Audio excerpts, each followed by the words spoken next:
पाठ बड़े भाई साहब 20 इंपॉर्टेंट पॉइंट्स। लेखक प्रेमचंद ने इस पाठ में अपने बड़े भाई के बारे में बताया है जो कि उम्र में उनसे 5 साल बड़े थे।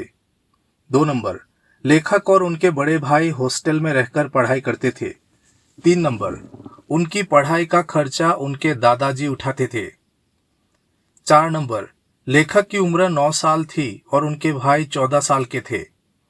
5 नंबर, बड़े भाई साहब पढ़ाई में कमजोर थे और बार बार फेल हो जाते थे। 6 नंबर, बड़े भाई खुद पढ़ाई में कमजोर थे लेकिन छोटे भाई को हमेशा पढ़ाई की नसीहत देते रहते थे। 7 नंबर, उन्हें छोटे भाई का खेलना कूदना पसंद नहीं था। 8 नंबर, छोटा भाई कम पढ़कर भी कक्षा में प्रथम आता था और बड़े भाई फेल हो जाते थे। 9 नंबर, छोटा भाई बड़े भाई से डरता था और हमेशा उनकी नजरों से बचने की कोशिश करता था। 10 नंबर, बड़े भाई साहब हमेशा अपने भाई को पढ़ाई की कठिनाइयों के बारे में बताते थे।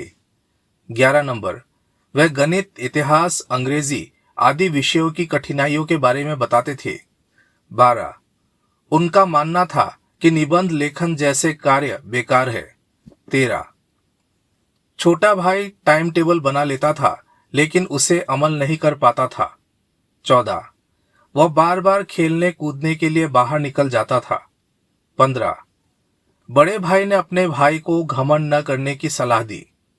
16, उन्होंने रावण, शैतान और शाहिरुम का उदाहरण देकर समझाया कि घमंड नहीं करना चाहिए।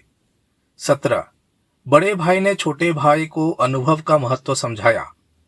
18, उन्होंने दादा और हेडमास्टर साहब की माताजी का उदाहरण देकर अनुभव का महत्व समझाया। 19, अंत में बड़े भाई की बातों का लेखक पर गहरा असर हुआ। 20, लेखक के मन में बड़े भाई के लिए श्रद्धा और बढ़ गई। Thank you for watching. Please like and subscribe the channel.